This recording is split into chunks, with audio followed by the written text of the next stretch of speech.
현재 부산의 꼬마 빌딩 시장에 대해서 한번 살펴볼 건데, 첫 번째 지역인 서면부터 보겠습니다. 서면 같은 경우에는 부전동에 포함되어 있습니다. 우리가 부산의 지도를 보면 부전동 지역을 검색하면 부산시 전체 지도에서 딱 중앙에 위치해 있습니다. 볼까요? 부전동을 한번 그려보겠습니다. 그려놓고 부산시 딱 치면은 이게 전체 부산 지도예요. 전체 부산 지도에서 거의 중앙에 위치해 있죠. 이 빨간 테두리가 전체 부산 지도입니다. 그래서 좌측을 서부산이라고 하고 중심에 위치해 있는 곳이 바로 서면입니다. 그 다음에 이제 현재 가장 가파르게 가격 상승이 이루어지고 있는 동부산이 있습니다. 그래서 부산시 전체 지도에서 중앙에 위치한 상권이라 보시면 돼요. 과거에는 제가 지금 딱 40살이거든요. 10대 후반에서 20대 중반쯤에는 서면 1번가가 굉장히 핫했습니다. 대부분 상권의 밀집 지역이 롯데백화점, 후문, 여기를 이제 1번가라고 하거든요. 여기 상권이 굉장히 핫했다 보시면 돼요. 잠시 지도를 보면 서면역 바로 옆에 롯데백화점이라고 있습니다. 여기가 부산 본점이에요. 과거에는 부산 상고 자리였고, 여기에 이제 롯데백화점이 들어오면서 1번가 쪽이 급부상하기 시작합니다. 그래서 보면 롯데백화점 후문, 지금은 없어졌지만은 이런 데 보세요. 백악관 나이트도 있었고요.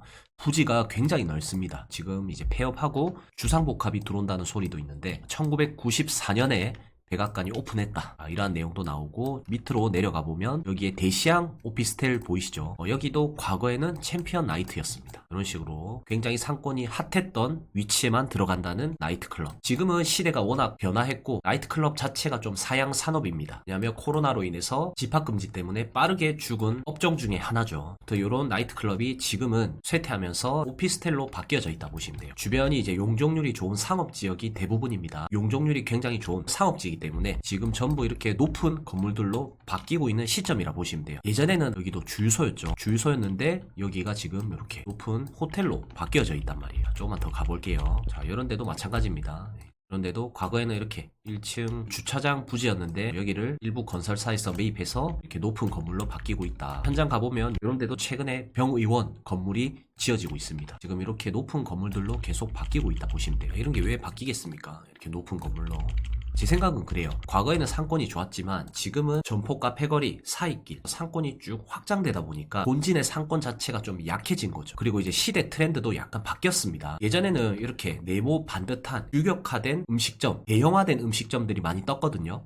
예를 들어서 700비어, 그 다음에 와빠, 새마을식당이라든지 한신포차, 그러니까 가게 자체의 규모가 좀 큼지막한 게 유행이었다면 요즘은 완전 바뀌었습니다. 요즘은 주택이 개조된 개개인별로 감성이 있는 가게들로 트렌드가 다 넘어가다 보니까 지금은 이렇게 규격화된 건물에서 먹는 걸 싫어합니다. 젊은 사람들이. 그래서 MZ 세대들이 유행을 지금 계속 바꾸고 있는데 그 유행 자체가 과거에는 이런 데가 먹혔지만 지금은 다르다. 그래서 트렌드가 바뀌었기 때문에 상권이 점점 점포 사이길이라든지 카페 거리로 넘어간다. 이렇게 보시면 될 것 같습니다. 아무튼 지금 1번가가 원래 굉장히 핫했지만 상권이 안 좋아지면서 이렇게 높은 건물들로 바뀌고 있고 들어오고 있다. 이렇게 보시면 될 것 같고요. 그런데 제가 이제 한 20대 정도 됐을 때는 2번가 상권이 굉장히 화랑이었습니다. 2번가 가보면 젊음의 거리라고 하죠. 주디스태와 뒤쪽을 2번가라고 하거든요. 위치를 한번 보여드릴게요.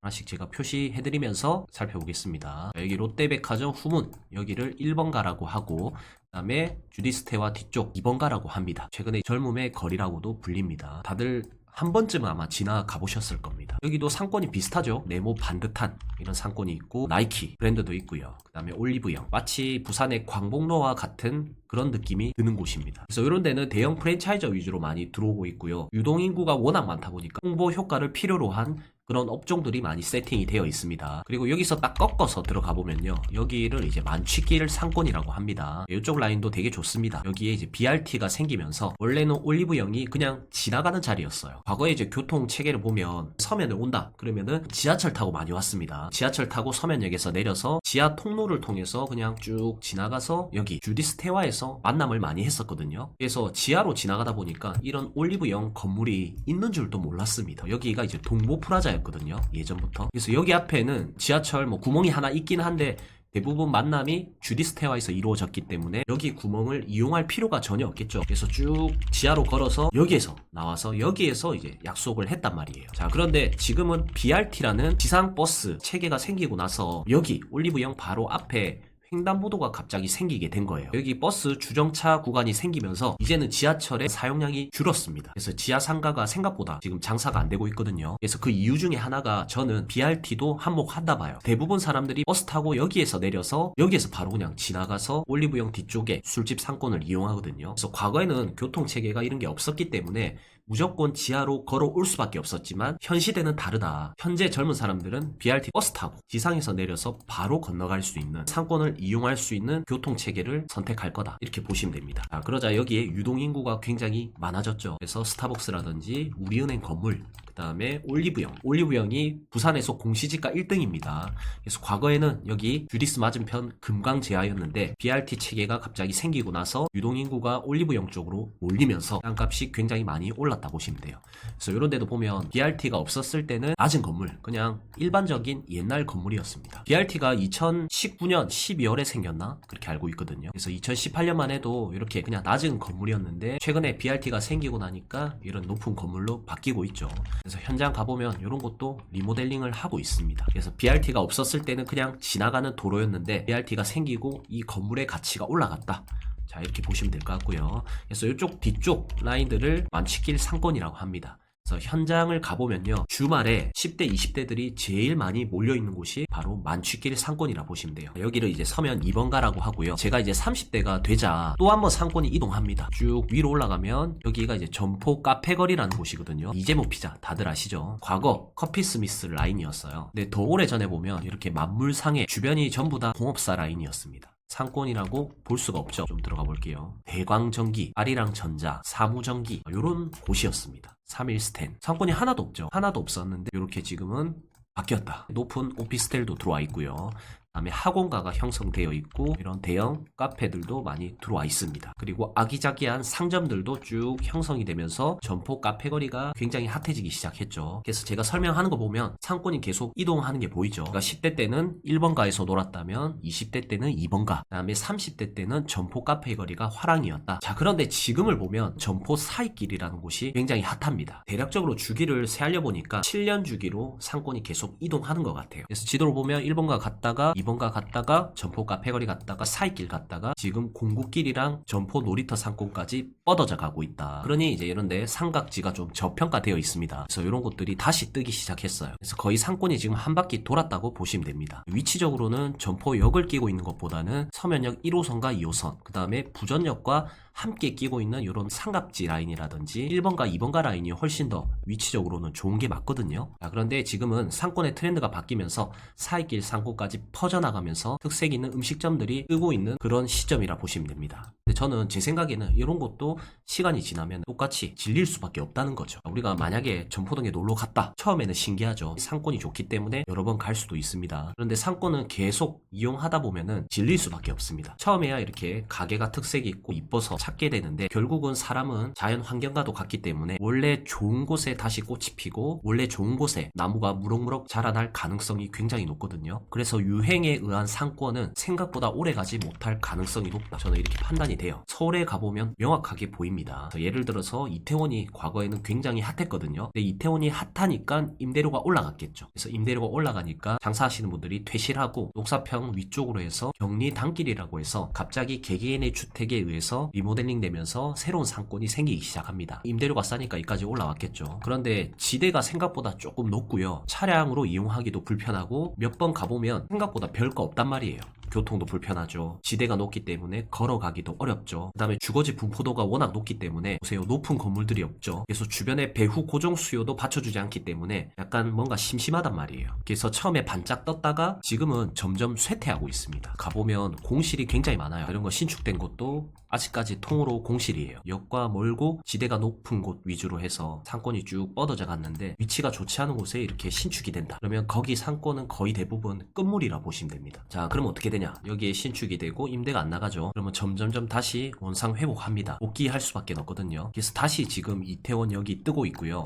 그다음에 경리 단길 초입부는 아직까지는 괜찮습니다. 이렇게 상권이 몰려있죠. 그래서 이유가 뭐냐면 초입부는 역과 가깝고 여기가 평지예요. 자, 이런 식으로 평지로 되어 있기 때문에 상권이 아직까지는 살아있다고 보시면 됩니다. 이런 데서 선행된 사례를 보고 부산에 이제 점포도 가보면 살짝 느껴지죠. 점포 사이길도 지금 여기 위쪽 고바위 있죠. 이런 데도 평당 가격이 굉장히 비싸게 거래가 됐고 지대가 살짝 높습니다. 이런 데도 보면 보세요. 이런데 딱 지대가 높죠. 그래서 이런 위쪽까지는 만약에 상권이 조금 죽는다 하면은 이런데 위쪽부터 서서히 죽지 않을까 이렇게 생각이 됩니다. 이런데 신축 되어 있는 거 막 보이시죠? 여기 딱 들어가면 단절되어 있거든요. 아무튼 지대가 높고 상권이 확장되고 있는 게 눈에 보인다. 현장을 쭉 걸어보면 굉장히 눈에 잘 보였습니다. 여기 꼭대기 상권까지 지금은 다 밀어 닥친 상태라 보시면 돼요. 그래서 지금 시계 반대 방향으로 다시 회귀하고 있는 그런 모습들이 보여집니다. 그래서 점포 사이길과 삼각지 위치가 좋은 곳과 다소 위치가 안 좋은 곳의 땅값을 비교해보면 약간 언밸런스합니다. 자, 보세요. 점포 사이길을 보면 이런 곳이 메인 사이길 거리가 평당 6,900에 거래가 된 게 있고요. 그 다음에 옆에 5,600, 그 다음에 주거지 제일 끝자락도 평당 4,000 가까이 거래가 된 게 있습니다. 땅값이 어마무시하죠. 자, 그 다음 임대료를 비교해보면 한 15만원에서 20만원 정도 하는데 20평 기준 1층에 내가 장사를 하려고 하면 보통 300에서 400 정도는 줘야 돼요. 그리고 권리금도 당연히 붙어있죠. 왜냐하면 주택을 리모델링한 가격이 최소 5천에서 1억은 들어가기 때문에 권리금 자체가 5천에서 1억 정도는 붙여져 있다. 그리고 위치가 점포역 역세권입니다. 점포역과 가깝고 사이길은 한 300m 정도 떨어져 있기 때문에 충분히 걸어서 갈 만한 위치예요. 그 다음에 이제 사이길 메인부터 해서 위쪽은 지대가 살짝 높습니다. 그렇기 때문에 약간의 불편함이 있을 수도 있고요. 그런데 워낙 맛집들과 트렌디한 음식점들이 많이 들어와 있기 때문에 지금으로서는 상권의 역할로서 제일 좋다고 보시면 됩니다. 제가 오늘 말씀드릴 내용은 점포 사이길의 땅값이 요 정도 한다. 메인은 7천 최근에 거래됐고 다소 좋지 않은 곳도 평당 4천까지 실거래가 찍혀 있습니다. 자, 그런데 삼각지 있죠. 서면역 트리플 역세권에 부전역도 가깝고 동해 남부섬까지 500m까지 밖에 안 떨어져 있어요. 그리고 앞으로 KTX 이음이라고 해서 서울 청량리에서 부전역까지 연결이 되거든요. 자, 그러면 서울에서 이제는 부산역을 거쳐서 오는 게 아닌 바로 부전역까지 도착할 수가 있습니다. 그러면 캐리어 끌고 걸어서 충분히 올 수 있는 거리가 부전시장이랑 삼각지 이쪽 라인이라고 보시면 돼요. 자, 그런데 삼각지의 땅값은 얼마냐? 최근에 거래된 게 5천만 원대. 그 다음에 4천대 여관 건물이 평당 4,800에 거래가 된 게 있습니다.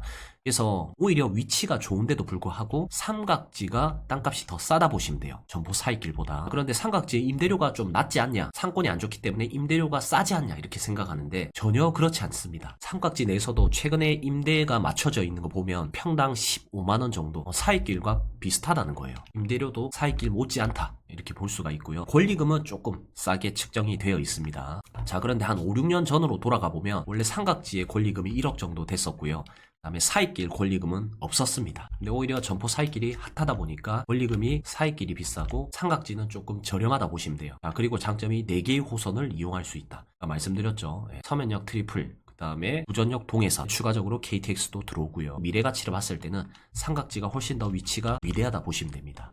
그런데 사이길보다 땅값이 싸다. 당연히 올라갈 여지가 높다는 거죠. 그리고 이제 추가적으로 이 상업지도 레벨이 있습니다. 이 높이 제한이라는 레벨이 있는데 건축법을 보면 가로 구역별 최고 높이 제한 지역이라고 해서 그 지역의 높이를 규제를 해놨거든요. 그런데 점포동은 70m까지 지을 수 있고요. 땅의 가치로 봤을 때 그러니까 같은 상업지 땅인데도 불구하고 삼각지가 2배 이상 높게 지을 수 있는 환경을 갖고 있기 때문에 앞으로 미래의 가치가 굉장히 높다는 거죠. 같은 바닷가라도 있잖아요. 해운대와 광안리가 있죠. 그런데 저는 해운대를 훨씬 더 높게 평가합니다. 지역에 대한 이미지도 당연히 있고 LCT라든지 마린시티 이런 게 왜 해운대에 들어왔겠습니까? 용적률 때문에 그래요. 빨간 색깔 보이죠? 용적률이 워낙 좋은 곳이기 때문에 스카이라인 자체가 완전 바뀔 곳이 해운대거든요. 지금 바뀌고 있고요. 그런데 광안리는 이 앞쪽만 딱 스카이라인이 바뀌지 아직까진 상업지 분포도가 그렇게 높지 않습니다. 그리고 이 앞쪽 라인도 규제가 다 걸려 있어요. 경관관리구역이라고 해서 규제가 걸려있기 때문에 높이 지어도 20층 정도 이렇게밖에 못 짓거든요.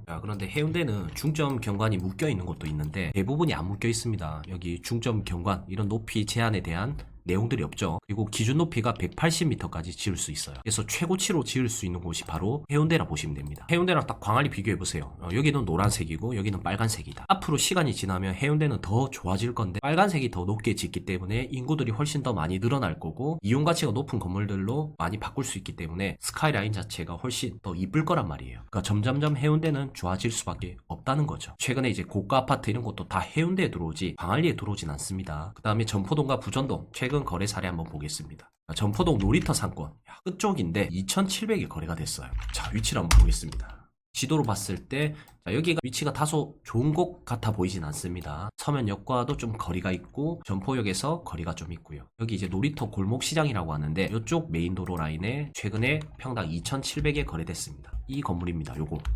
다음 거래 사례 보면 확연하게 비교가 됩니다. 자, 보세요. 여기는 점포역과 멀고 골목시장 안에 있는 건물인데 심지어 용도 지역도 3중 일반 주거지역이에요. 그런데 평당 가격이 2,800 가까이 거래가 됐다. 자, 그런데 여기는 평당 가격이 조금 높긴 한데 여기는 일반 상업지역입니다. 역세권이고요. 그 다음에 이재모 피자 바로 옆이거든요. 위치를 보면 우리 점포 카페 거리에서 제일 비싸게 거래가 된 게 이재모 피자입니다. 이재모 피자 자리 이거 보면은 자, 이 건물이거든요. 이 건물 바로 옆에 이거 보이시죠? 이게 이제 평당 3,500, 전체 금액 15억에 거래가 됐어요.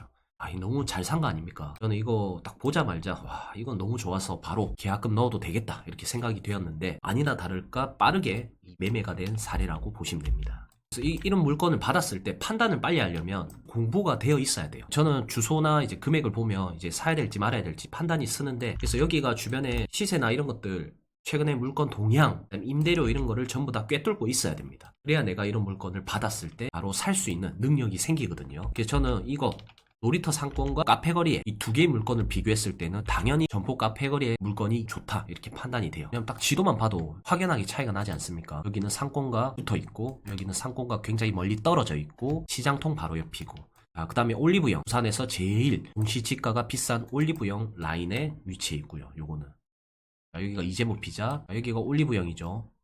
올리브영에서 쭉 걸어오면 이쪽 라인에 접해 있는 건물들은 진짜 좋은 건물입니다. 올리브영, 그 다음에 옆에 뭐 자라 건물 있죠. 이런 거 너무 좋잖아요. 학교 부지도 있고, 그 다음에 이재모 피자. 좋은 것들은 다 이 라인에 접해 있어요. 쭉 올라가면 이 건물이거든요. 과거에는 주리스테와 라인 있죠. 이쪽 라인의 건물이 훨씬 더 좋았습니다. 지금도 물론 좋긴 합니다. 이렇게 해서 부산은행까지 해서 이런 라인도 좋죠. 주리스테와 접해 있고요. 메가박스 접해 있고 쭉 올라가면 흥국생명 빌딩도 있고 그다음에 오피스텔도 있고 여기 이제 부산은행도 있단 말이에요. 과거에는 공시지가가 이쪽 라인이 비쌌기 때문에 이쪽 라인의 가격이나 상승폭이 높았다면 지금은 올리브영 라인으로 유동인구가 더 많다. 땅값 비싼 곳도 이쪽 라인에 접해 있다. 공시지가도 비싸다 이렇게 볼 수가 있습니다. 다음은 이제 우리가 상권이 죽었다 하지만 1번가 쪽도 꽤 거래가 많이 되고 있습니다. 디스코 보면 최근에 정말 잘 샀다 이런 물건들이 꽤 보이더라고요. 그래서 서면 가보면 롯데 후문을 제가 1번가라고 말씀드렸습니다. 여기 복개천 라인 있죠. 이쪽 라인에 접해 있는 땅들이 굉장히 좋은 땅입니다. 서면 시장 접해 있고요. 그 다음에 KTNG 상상마당 건물도 이쪽 라인에 접해 있고 최근에 오피스텔이라든지 숙박시설, 병의원 다 이쪽 라인 접해 있거든요. 그런데 여기에 최근에 평당 8,800에 거래가 된 것도 있어요. 이거 진짜 너무 좋던데 지나가다가 많이 봤을 겁니다. 노크노크 건물, 요 건물 있죠. 너무 좋지 않습니까? 물론 전체 금액이 100평이 넘기 때문에 크긴 한데 평당 가격이 8,000이면 거의 그냥 반값에 샀다 보시면 돼요. 굉장히 잘 산 사례라 보시면 됩니다. 아마 이것도 이런 식으로 메디컬 빌딩을 올리지 않을까 이렇게 좀 생각이 되는데 보세요. 이 두 개의 건물이 있으면 이 건물은 이해관계가 굉장히 복잡해 보이죠. 그래서 1층에 카페도 있고 편의점도 있고 노래주점, 호프, 테라피, 댄스 이런 거 다 내보내기가 어렵거든요. 만약에 이제 신축한다는 과정하에 그래서 이제 시행사 입장에서는 이런 건물보다는 복잡하지 않는 노크 이런 건물을 훨씬 더 좋아합니다. 그래서 이런 것도 원래 주차장이었어요. 이해관계가 복잡하지 않죠. 세입자가 없기 때문에 그래서 이제 높게 건물을 올리는 겁니다. 근데 만약 이런 건물을 샀다. 골치 아픈 거죠. 이 세입자 내보내기가 굉장히 어렵기 때문에 언제 공사가 시작될지 모릅니다. 그렇기 때문에 시행사는 이런 이해관계가 복잡한 건물들을 굉장히 싫어합니다. 그래서 이런 건물이 최근에 거래되지 않았나 좀 생각이 되고요. 그리고 바로 옆에 보면 이것도 하나 거래됐거든요. 7월달이에요. 같은 7월달인데 요거는 8,800, 요거는 평당 1억 3천에 거래가 됐습니다. 전체 금액은 이거는 67억, 이거는 95억이죠. 이게 전체 금액이 가볍다 보시면 되고 삿포로 이 건물입니다. 이것도 잘 샀죠. 복개 라인이 저는 앞으로 굉장히 좋아질 거라 보거든요. 그런데 이런데 60억 되면 나름 서면 복개로 해서 60억 되면 전체 금액이 가벼운 편입니다. 그리고 이제 또 하나 잘 산 사례가 있는데 요거 보이세요? 뒷블럭 땅 모양이 굉장히 이상하게 생겼습니다. T자형으로 생겼는데 뒷블럭은 평당 5,200에 매매를 했고요. 그다음에 앞블럭 있죠. 앞블럭은 평당 1억 1,600에 매매를 했어요. 이게 무슨 말이냐면 앞블럭은 평당 1억 1,000에 매매하고 뒷블럭은 평당 5,000에 매매했다. 물타기 사례. 앞에 거를 41억 5천에 매매했고 뒤에 거를 18억 5천에 매매했어요. 계산 한번 해볼까요? 자, 41억 5천에 샀다고 했죠. 그리고 뒤에 거 18억 5천. 총 60억에 매매해서 나누기 토지 면적 71평을 하면 됩니다. 상당 8,400에 매매를 하게 된 거나 마찬가지입니다. 최근에 이거 8,800짜리가 굉장히 싸게 거래됐다 말씀드렸죠. 이거는 더 싸게 거래가 됐네요. 8,400이면 이런 데는 1억 3천에 거래가 된 것도 있고 과거 2021년에도 1억 2천, 1억 700, 1억 1,800, 1억 5천, 1억 4천 전부 평당 1억 이상 거래가 됐는데 평당 8천이다. 물타기에서 8천에 샀다. 그러면 이제 굉장히 잘 산 사례라고 보시면 됩니다. 이렇게 해서 서면을 한번 봤고요. 다음 시간에는 다른 지역을 보도록 하겠습니다.